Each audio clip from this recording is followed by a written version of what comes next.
Salut à toi qui souhaite devenir un bricoleur confirmé. Dans cette vidéo, je vais te présenter comment utiliser un tarot afin de faire un filet intérieur.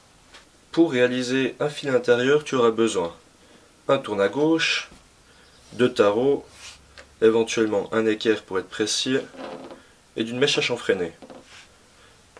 Pour les tarots, il en existe deux sortes. Des tarots à rainure hélicoïdale et des tarots à rainure droite. Ceux avec les rainures hélicoïdales, tu peux faire des trous traversants et des trous bornes, alors que ceux qui ont seulement la rainure droite, tu ne peux faire que des tarots avec un trou traversant. Tu auras aussi besoin d'une boîte de mèches, donc je te conseille d'avoir un large choix de taille, car avant de pouvoir tarauder, tu devras prépercer et ce trou doit être d'un diamètre précis. Pour réaliser le trou que tu devras tarauder, je te conseille vivement d'utiliser une perceuse à colonne afin d'optimiser la précision, mais si tu n'en as pas, tu peux toujours te contenter d'une perceuse à main, ça fera amplement l'affaire, mais tu seras un peu moins précis. Donc, pour ce premier exemple, je vais faire un tarot M10 dans un trou traversant. Donc pour du M10, il faut prépercer à 8,5.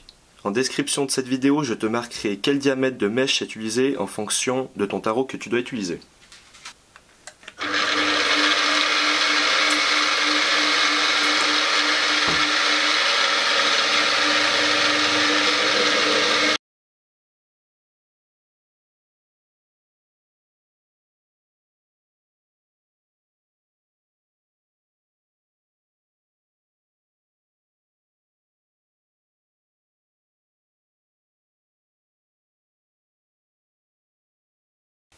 Une fois le préperçage réalisé, tu peux chanfreiner le trou. Cela facilitera le taraudage et par la suite il sera beaucoup plus facile de visser ta vis. Il est important de réaliser le chanfrein avant de tarauder car si tu le fais par la suite, cela viendra à déformer le filet intérieur et tu ne pourras plus visser de vis.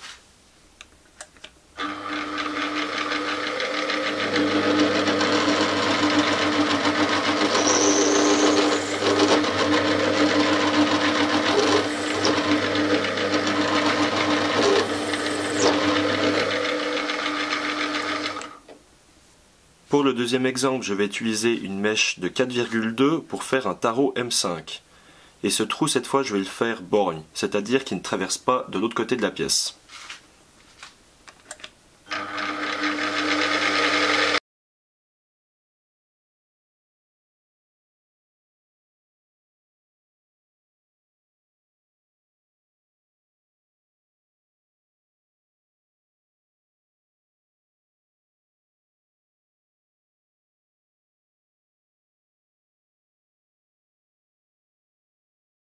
Donc voilà, maintenant que nos deux trous sont réalisés, nous allons pouvoir passer au taraudage.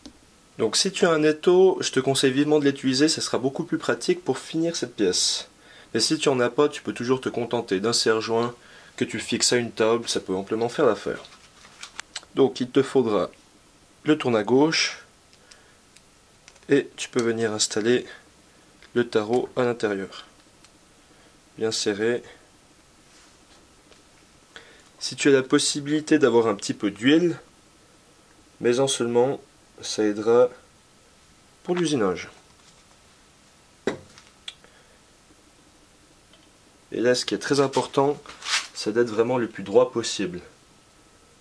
Donc, il faut y aller mollo, petit à petit.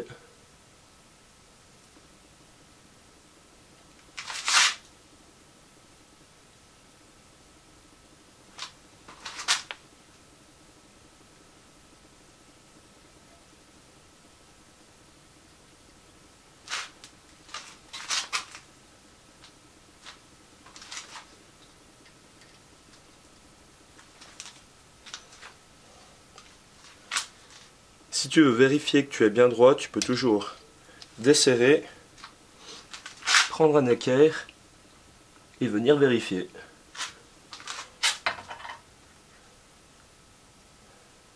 Donc là, je vois que je suis bien droit, donc je peux continuer.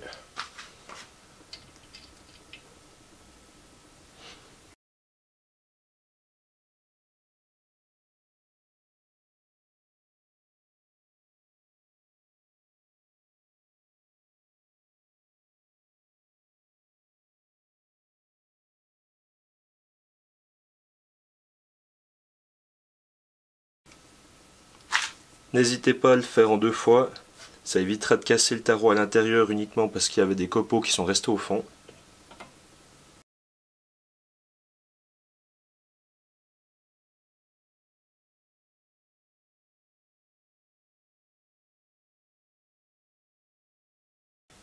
Plus qu'à tester, on prend une vis et on serre.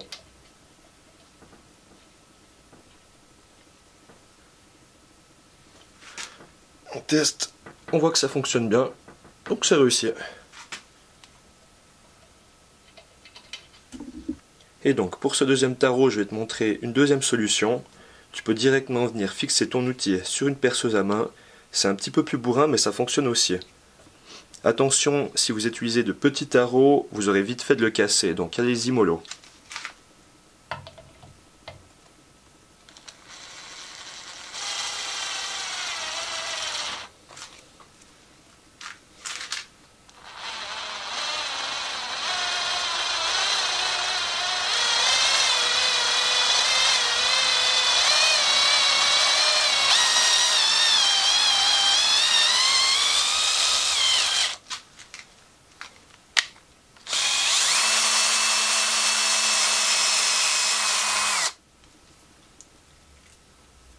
Et voilà, c'est terminé.